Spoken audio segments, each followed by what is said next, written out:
أعوذ بالله من الشيطان اللعين الرجيم. بسم الله الرحمن الرحيم.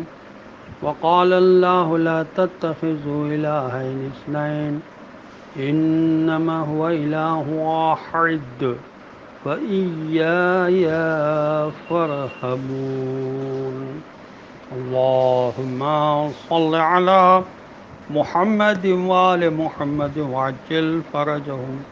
السلام علیکم ورحمۃ اللہ وبرکاتہ.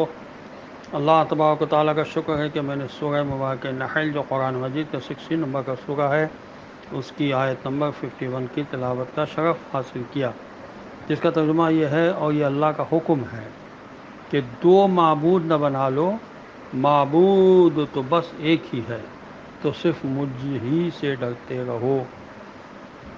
حضرت امام جعفر صادق علیہ السلام نے توحید کو اسی آیت سے ثابت فرمایا کہ اگر تم کہو کہ خدا دو ہیں تو سوال پیدا ہوگا کہ کیا دونوں قوی ہیں یا ان میں کمزور ہے اور دوسرا قوی ہے. تو اگر ایسا ہے تو جو قوی ہے وہ خدا ہے اور جو کمزور ہے وہ خدا نہیں ہے.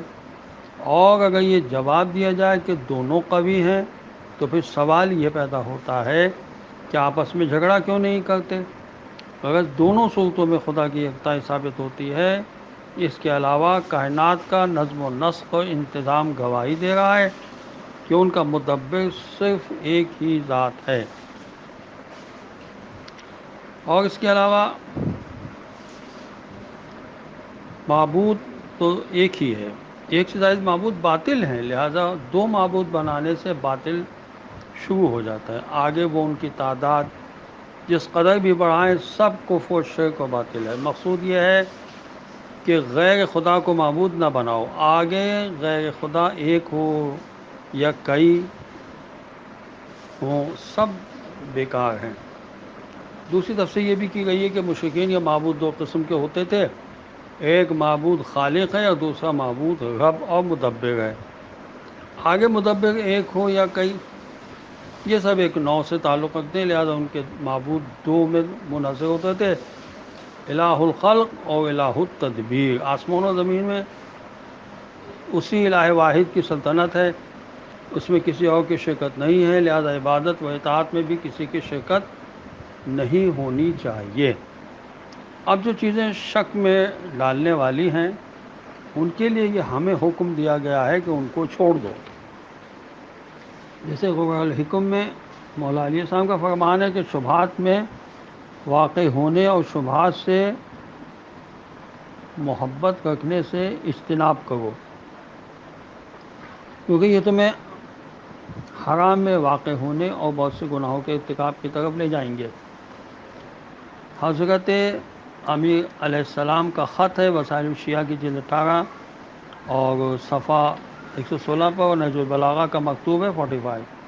حضرت امیر علیہ السلام کا جو خط اپنے بصرے کے عامل عثمان بن حنیف کے نام لکھا تھا امام نے، اس میں یہ لکھا کہ اما بعد اے ابن حنیف، مجھے یہ اطلاع ملی ہے کہ بصرہ کے جوانوں میں سے ایک شخص نے تمہیں کھانے پر بلایا اور تم لپک کر وہاں پہنچ گئے.